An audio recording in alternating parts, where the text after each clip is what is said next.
Halo rekan sebaya, perkenalkan saya Lydia Febrina, biasa dipanggil Lydia ya. Dan di kesempatan kali ini saya akan coba menghibur rekan sebaya semua dalam film kisah nyata berjudul Hacksaw Ridge yang rilis tahun 2016. Semoga dengan cara saya menceritakan film ini dapat membuat kalian terinspirasi dari ceritanya ya.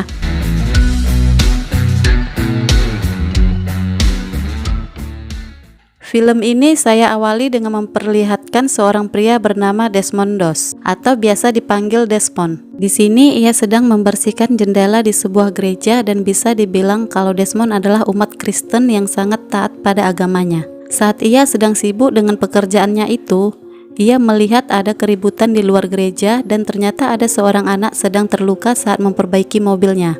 Desmond yang melihat langsung menolong dengan ikat pinggangnya lalu membawanya ke rumah sakit. Di sana dokter yang menanganinya bilang kalau Desmond telah menyelamatkannya. Jika terlambat sedikit saja nyawanya tidak tertolong, kata si dokter itu. Desmond yang mendengar ucapan itu menjadi tidak menyangka jika hal kecil yang ia lakukan ternyata mampu menyelamatkan nyawa orang lain. Saat sedang memperhatikan sekitar rumah sakit, pandangan Desmond terhenti pada seorang perawat cantik yang bernama Dorothy. Dan saat itulah ia merasakan bagaimana rasanya jatuh cinta pada pandangan pertama. Desmond yang gak bisa menahan rasa mencoba untuk mendekatinya saat itu juga. Dan ternyata hari-hari yang berlalu membuat mereka semakin dekat satu sama lain hingga akhirnya mereka pun menjalani asmara. Kedekatan hubungan mereka tidak seperti anak muda pada umumnya. Desmond yang mengenal Dorothy sebagai ahli medis berusaha untuk mempelajari hal-hal yang tak diketahuinya. Karena dulu Desmond sempat bercita-cita menjadi dokter, namun karena terhalang biaya ia pun mengurungkan niatnya itu. Singkat cerita, saat mengantarkan Dorothy bekerja, Desmond mengatakan kalau ia akan mendaftarkan dirinya di pasukan militer untuk ikut andil dalam peperangan, yang saat itu tengah terjadi Perang Dunia II. Walau sempat ditentang oleh Dorothy, saat itu juga Desmond bilang kalau dia hanya mengabdi sebagai tentara medis dan tak akan bunuh siapapun. Hingga akhirnya Dorothy pun luluh meski dirundung rasa yang masih kesal, tapi sebagai hadiahnya Desmond akan melamarnya saat hari pertamanya cuti sebagai tentara. Setelah memberitahu hal itu kepada Dorothy, kini Desmond mencoba mengungkapkan hal yang sama kepada ayahnya. Ia pun menemui ayahnya yang sedang mengunjungi makam teman-temannya yang kala itu tewas saat Perang Dunia Pertama. Di sana ia mengungkapkan perasaannya saat berperang dulu, di mana perang saat itu sangatlah menghancurkan perasaannya hingga saat ini. Tidak lama setelah ayahnya mengungkapkan perasaannya itu, Desmond pun dengan lantang bilang kalau dia sudah mendaftar sebagai tentara untuk ikut berperang. Ayahnya yang mendengar itu tentu saja menentangnya, apalagi belum lama ini kakaknya juga ikut mendaftarkan dan tidak tahu bagaimana kabarnya. Ayahnya juga kecewa dan bilang kalau dia tak ingin mendatangi makam anak-anaknya seperti ia mengunjungi makam-makam temannya itu. Ia tak akan mampu bertahan dengan situasi ini, apalagi dengan keyakinannya itu, karena perang adalah tempat untuk membunuh dan dibunuh. Lalu bagaimana caranya kau bisa bertahan sementara kau tidak ingin membunuh apalagi tidak memegang senjata, kata ayahnya. Tapi Desmond yang mendengar itu tetap dengan pendiriannya bahwa ia akan berperang sebagai tentara medis. Sebelum berangkat menuju kamp pelatihan, Dorothy memberikannya sebuah Alkitab yang juga diselipkan fotonya dan juga tulisan kalau Dorothy akan menunggunya pulang. Ketika tiba di kamp militer itu, Desmond pun bertemu dengan orang-orang baru dari berbagai wilayah, lalu mereka pun saling berkenalan satu sama lain. Dan tak lama setelahnya datanglah seorang sersen bernama Howell yang rupanya mereka akan langsung diberikan latihan hari itu juga, dan di awal latihannya mereka semua diperiksa satu persatu. Hingga tiba giliran Desmond, ia malah dianggap lebih kurus dari pohon jagung yang pernah dilihatnya dan juga takut kalau ada angin kencang, kata sersen tersebut. Latihan pun berlanjut di mana mereka membuat simpul tali dan dilanjutkan dengan latihan fisik. Desmond dan prajurit yang bernama Smithy terlihat terus berlomba menjadi yang terbaik. Walau sempat berbuat curang kepada Desmond, namun akhirnya latihan fisik itu dimenangkan oleh Desmond. Desmond memang terlihat lebih berstamina dibanding prajurit lainnya, dan itu menjadi nilai plus untuk jadi seorang prajurit. Tapi ketika menghadapi latihan selanjutnya, Sersen Howell meminta mereka untuk mengambil senjata masing-masing yang sudah dipersiapkan. Tapi ketika diambil, Sersen Howell melihat satu senjata lagi yang masih tersisa di sana. Dan ternyata Desmond malah memilih untuk tidak memegang senjata. Sersen Howell pun menanyakan pada Desmond, mengapa ia tak mengambil senjatanya. Desmond pun menjawab bahwa ia tak bisa menyentuh senjata itu. Dengan alasan itu, Desmond pun dibawa ke hadapan Kapten Glover, di mana di sana Desmond menjelaskan kalau seharusnya ia tak tempatkan di dalam kompi bersenjata, tapi saat Kapten Clover membaca berkas miliknya Desmond ternyata seorang penentang perang. Desmond yang bingung bagaimana menjelaskannya mencoba untuk meyakinkan Kapten Clover yang saat itu seperti meremehkan perintahnya, dan Desmond juga tetap berkata kalau dia tak bisa memegang senjata dan membunuh. Mendengar kalau Desmond tak bisa membunuh, Kapten Clover pun berkata jika dalam perang ia harus membunuh atau terbunuh. Itulah sifat dasar untuk berperang. Dan jika kau masih berada di kompi ini, kau harus berada dalam komandoku, dan jika kau tak bisa melakukannya, maka kau tak bisa mempercayamu di medan perang, kata Kapten Clover padanya. Hingga akhirnya Desmond pun dikenakan pasal 8 atas apa yang diperbuatnya. Desmond yang tak bisa menyentuh senjata ternyata bukan tanpa suatu alasan, karena pada saat kecil dulu ia sempat berkelahi dengan kakaknya hingga membuat kakaknya itu tidak sadarkan diri. Dari sanalah ia belajar bahwa membunuh atau menghilangkan nyawa seseorang adalah dosa yang sangat besar.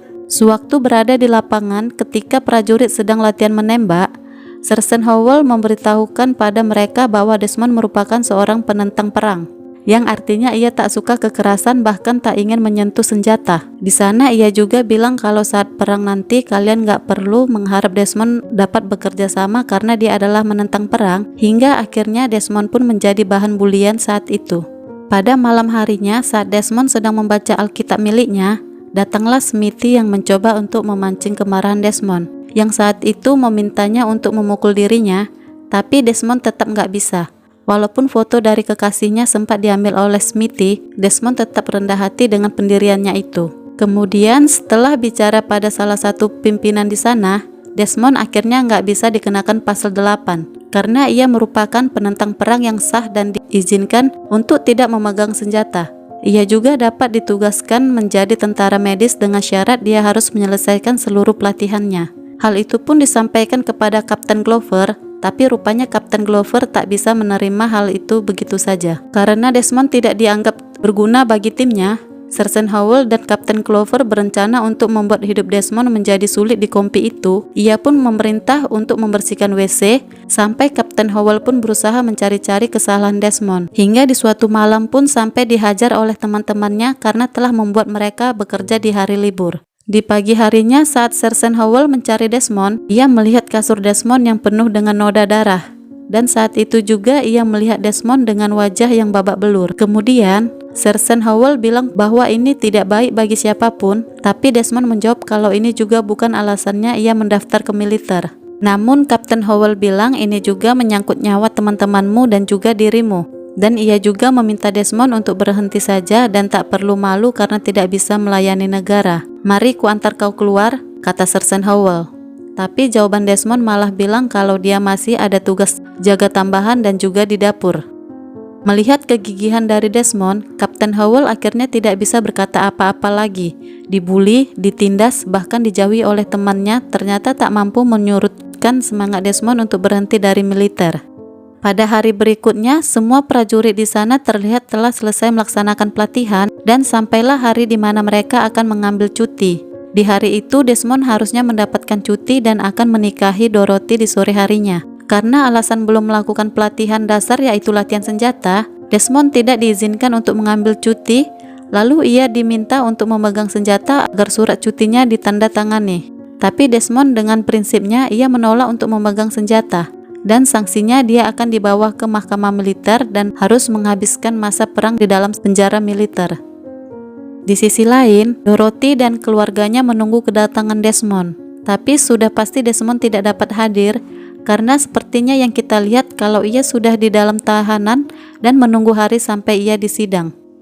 Di dalam tahanan, Kapten Clover menemui Desmond. Di sana ia berusaha membujuk Desmond untuk mengakui kesalahannya agar Desmond dapat dipulangkan. Kapten tersebut tahu kalau Desmond sulit untuk diyakinkan, maka ia membawa Dorothy untuk menemui Desmond. Dorothy yang kasihan melihat Desmond berakhir dalam tahanan pun kesal, dan dia berkata, "Kenapa kau nggak mengangkat senjatanya saja tanpa menggunakannya? Jangan kau samakan keinginan Tuhan dan keinginan pribadimu," kata Dorothy. Desmond hidup dengan keyakinannya. Dengan Dorothy berkata seperti itu, Desmond pun tidak yakin apakah Dorothy dapat hidup bersama dengannya. Namun akhirnya Dorothy pun mengatakan bahwa apapun yang terjadi ia akan tetap mencintai Desmond. Sepulangnya dari pertemuan itu, Dorothy mencoba menghubungi ayah dan ibu Desmond. Di sini ia menceritakan apa yang terjadi dan ayahnya yang mendengar kabar anaknya itu akhirnya melakukan sesuatu. Ia pergi menemui mantan kaptennya sewaktu berperang di Prancis, yaitu Brigjen Musgrove. Di hari persidangan, Desmond mengajukan permohonan tidak bersalah dan ingin melanjutkan masalah ini ke mahkamah militer. Desmond didakwa telah melecehkan militer, menghina dan melanggar perintah atasan. Saat ditanya apa yang sangat membuatnya bersikeras untuk tetap di militer, Desmond menjawab, "Aku sangat marah saat Pearl Harbor diserang. Aku sama bersemangatnya dengan pemuda-pemuda lain untuk mendaftar di militer dan mengabdi kepada negara. Aku nggak bisa membiarkan orang lain pergi perang, tapi sementara aku hanya diam di rumah. Aku punya semangat untuk melayani sebagai petugas medis di tengah medan perang bersama orang lain dengan bahaya yang sama. Sementara yang lain membunuh, aku akan menyelamatkan nyawa. Dalam dunia yang hancur berantakan, bagiku nggak ada salahnya jika aku ingin memperbaikinya." Kalimat yang diucapkan Desmond ini membuat ketua sidang terkesima. Tapi meskipun begitu, dakwaan terhadap Desmond nggak dapat dibantah. Tapi sebelum palu diketuk, tiba-tiba ayah Desmond memasuki ruang sidang dengan membawa sepucuk surat di tangannya. Ayahnya masuk hanya untuk disuruh keluar lagi dari ruang sidang, karena ia hanya seorang veteran dan bukan lagi anggota militer. Veteran perang sepertinya memang sudah nggak ada artinya dan dilupakan jasanya. Ayahnya diberitahu bahwa ada hukum yang berlaku di militer, dan ketua sidang tersebut memastikan bahwa ayah Desmond mengetahuinya. Tentu saja ayahnya tahu, dan ayahnya mengatakan kalau Desmond dilindungi oleh hukum itu dan itu tertuang dalam konstitusi yang mereka lindungi. Pada akhirnya, ketua sidang itu melihat surat yang dibawanya lalu membacanya. Tertulis dalam surat itu bahwa hak Desmond untuk menentang perang dan tidak mengangkat senjata dilindungi oleh statuta dan mereka nggak dapat memaksa Desmond untuk meninggalkannya, dan surat itu ditandatangani oleh Komandan Perang Brigjen Musgrove. Akhirnya, tuntutan kepada Desmond dicabut dan ia bebas masuk ke medan perang sebagai tim medis tanpa perlu memegang senjata. Dengan bantuan ayahnya, Desmond menang dan berhasil mempertahankan apa yang dia yakini. Lalu Desmond pun dapat melanjutkan pernikahannya bersama Dorothy. Kemudian, kita akan melihat scene di mana peperangan akan segera dimulai. Kali ini lawan mereka adalah tentara Jepang yang berada di Okinawa. Di sana mereka tidak lain memiliki misi untuk merebut Hacksaw Ridge dari tangan musuh. Dan seperti yang kita lihat, mereka disuguhi pemandangan perang yang sesungguhnya. Truk-truk berisi prajurit yang terluka dan jasad-jasad prajurit yang gugur dalam perang berjalan melewati mereka.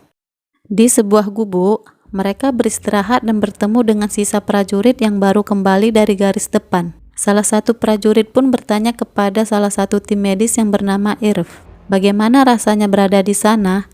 Ia berkata bahwa 6 kali mereka memanjat, 6 kali juga mereka gagal. Entah sudah berapa banyak jiwa yang melayang. Malahan terakhir kali nggak ada yang tersisa dari kompi mereka.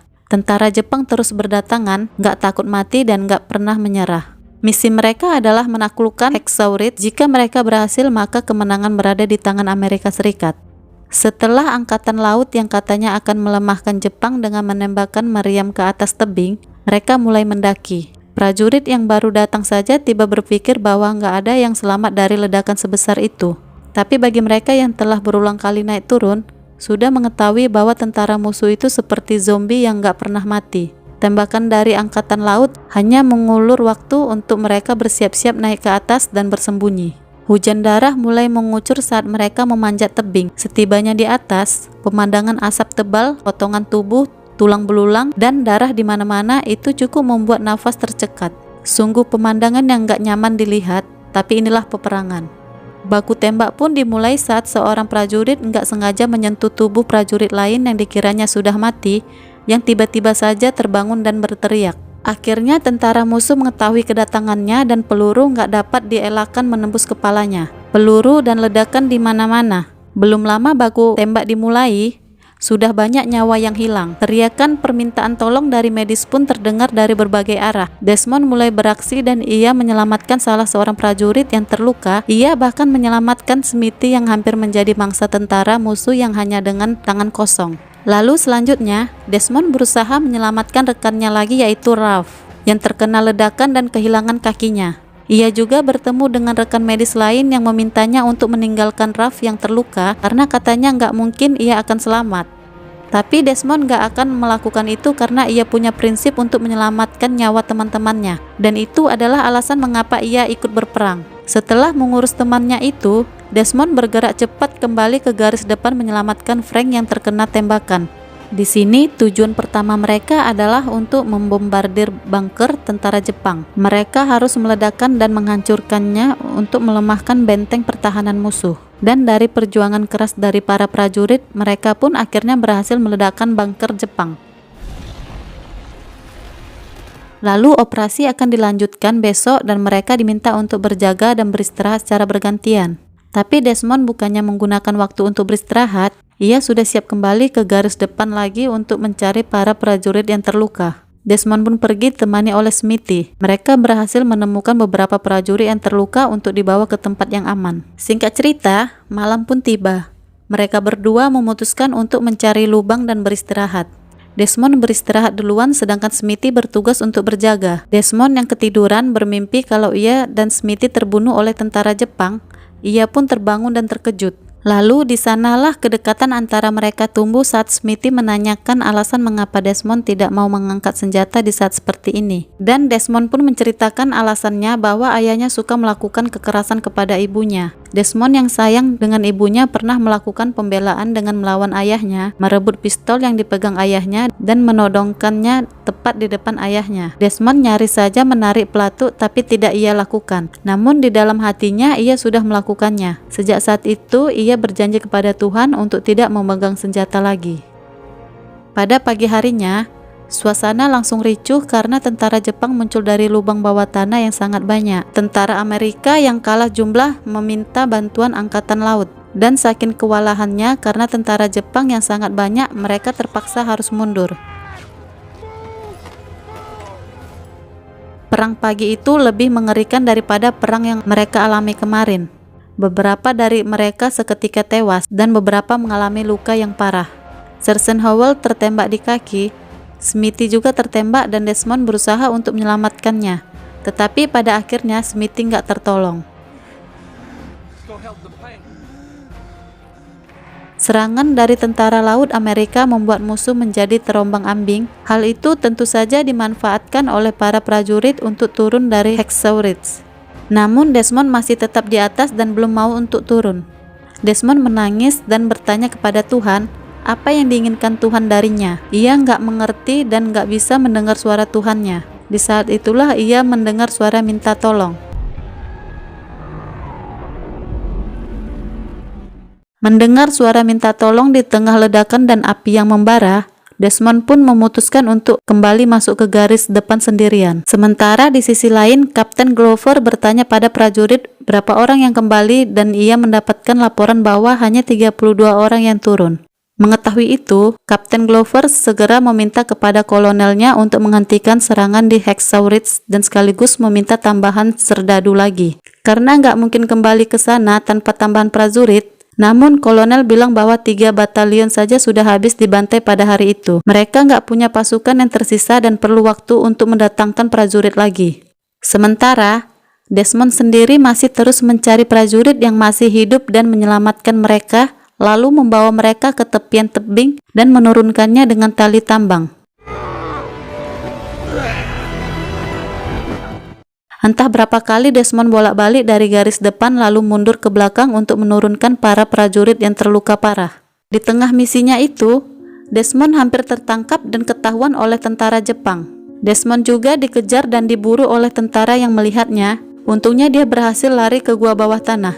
Saat di gua itu pun ia nggak nyangka kalau itu adalah markas Jepang. Tapi dengan keahliannya ia berhasil bersembunyi dan sesempatnya ia pun menolong tentara musuh yang terluka di sana. Hingga langit gelap, Desmond masih mengendap-endap mencari teman-temannya yang selamat, mengingat mereka dan menurunkannya. Tubuhnya sudah pasti mencapai batas lelahnya, tapi niatnya sebagai pahlawan itu mengalahkan segalanya. Setiap Desmond berhasil menurunkan satu orang, dia berdoa kepada Tuhannya untuk membantunya menolong satu orang lagi. Lalu Desmond pergi ke garis depan untuk menolong satu orang lagi. Begitu ia berhasil, ia kembali memohon kepada Tuhannya lagi untuk membantunya menolongnya lagi dan lagi. Tangannya bergetar, terluka dan berdarah-darah. Karena sudah entah berapa kali ia menahan sakit ketika mengulurkan tali untuk menurunkan teman-temannya dari atas tebing. Menolong satu orang, kemudian memohon bantuan untuk menolong satu orang lagi. Satu lagi Tuhan, rintihnya saat ia berulang kali terjun ke jurang kematian di depannya.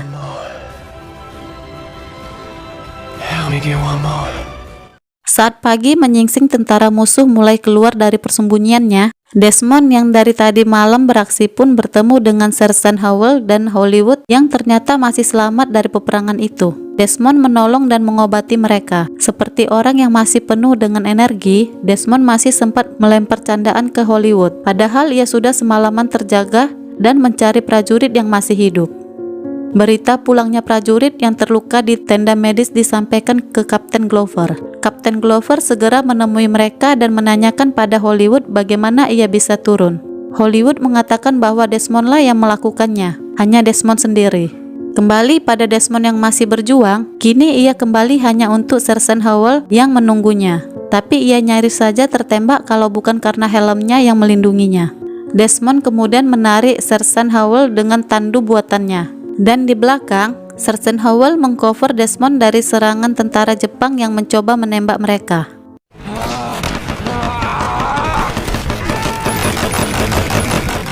Di saat Desmond menurunkan Sersan Howell, tentara musuh semakin dekat dan menyerang Desmond. Di atas mereka, tentara Jepang yang mengejar mencoba menembak, tapi Sersan Howell dan prajurit lainnya berhasil menjatuhkan musuh. Dan akhirnya, Desmond turun untuk pertama kalinya dari Hacksaw Ridge. Di waktu kemudian, Kapten Clover menemui Desmond yang sedang duduk membaca Alkitabnya, dan ia menyampaikan bahwa ia telah salah menilai Desmond. Ia juga mengatakan bahwa Desmond telah melayani negara mereka lebih dari siapapun dan mengharapkan Desmond akan memaafkannya suatu hari nanti. Pada esok harinya, Desmond kembali ikut menaklukkan Hacksaw Ridge. Kolonel melalui radio walkie-talkie memarahi Kapten Clover karena dia dan prajurit seharusnya sudah naik ke atas 10 menit yang lalu. Kapten Clover pun bilang bahwa mereka masih menunggu Desmond untuk selesai berdoa. Setelah Desmond selesai, ia memasukkan Alkitabnya lalu memasang helm. Dan perjuangan mereka untuk merebut Hacksaw Ridge kembali dimulai.